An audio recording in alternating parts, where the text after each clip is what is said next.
aujourd'hui jeudi 5 janvier 2012. Voici les titres de cette édition.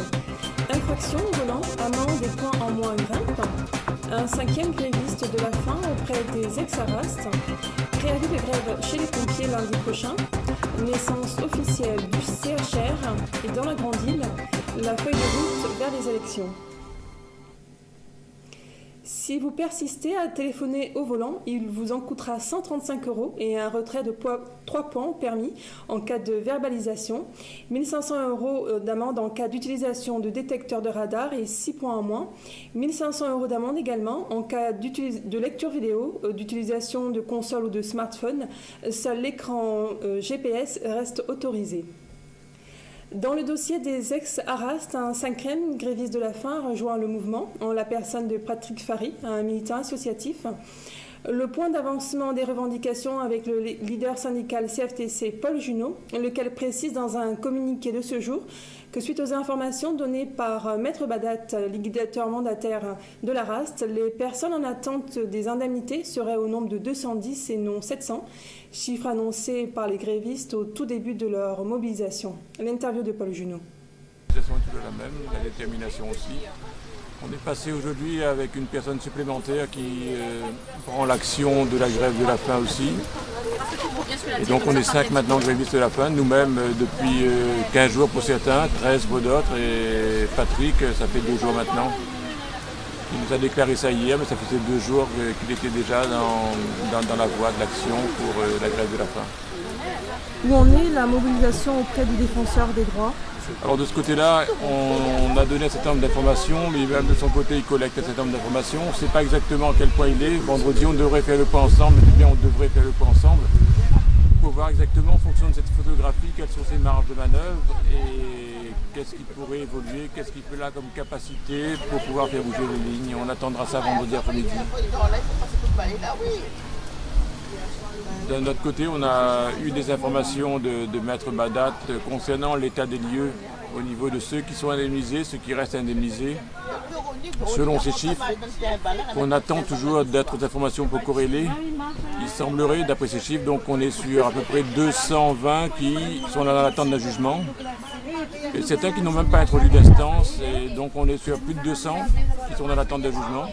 Et donc aussi sur les 120 de Saint-Pierre qui ne bougeaient pas, dont la situation ne bougeait pas jusqu'à notre intervention.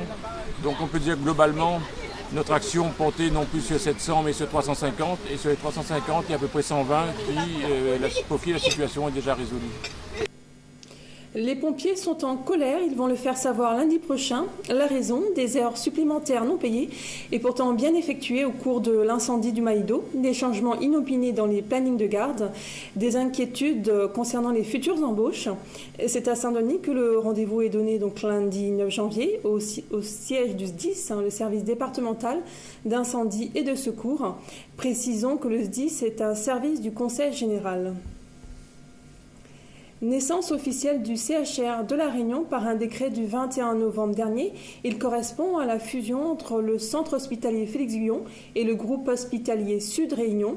Soins de proximité confortés, accès à des hautes spécialisations parmi lesquelles neurochirurgie ou chirurgie cardiaque font partie des atouts de cette fusion. Prochaine étape, prochainement, sa conversion en CHU, centre hospitalier universitaire. Dans la Grande Île aujourd'hui, la feuille de route commune vers des élections, c'est un reportage de Viva Événement. L'ancien leader de la mouvance, Ravalman, en a fait sans la couture ingénierie, lance une fois de plus un appel pour un débat national dans la mise en œuvre de la feuille de route. Il rejoint donc l'idée de l'ancien président Ratir qui a lancé lui aussi un appel pour l'instauration d'une rencontre au sommet. Par rapport à Didier Ratir, Fetson est pourtant convaincu que la feuille de route signée à Antanete B est la seule voie pour sortir de la crise politique à Madagascar. Toutefois, sa mise en application est critiquée par cet ancien conseiller régional d'Analamangue.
Il a par ailleurs expliqué que cette idée ne remet pas en cause les démarches déjà entamées jusqu'ici. La contestation d'Andrazwil en tant que président de la transition n'aura plus lieu durant cette rencontre, a-t-il affirmé. Faut-il noter qu'après avoir quitté la mouvance Ravalmanan, Fedson Rakut Ingénierie se pose en tant que médiateur dans la vie politique malgache. Jusqu'ici, la communauté internationale a donné son feu vert quant à l'application de la feuille de route. Alors, pourquoi insister sur la tenue d'un autre débat? C'est la fin de cette édition. Merci de l'avoir suivi. Je vous retrouve demain pour l'édition de la mi-journée. En attendant, l'info continue sur flashtv.re. Excellent après-midi.